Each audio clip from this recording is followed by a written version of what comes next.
natin ni insert siya sa kilikili, tapos hawakan siya dito sa hind legs. Tapos ganyan, no? So kapag mag-inject tayo ng vitamins or any drugs, pwede lang ganito, secure mo yung head, hawakan yung hind legs para maka-easily inject yung kasama natin.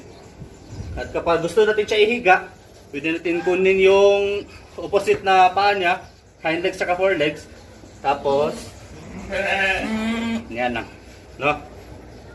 So, you can easily do restraint, do surgical procedure like castration and such, no? So, Yung ipaupo.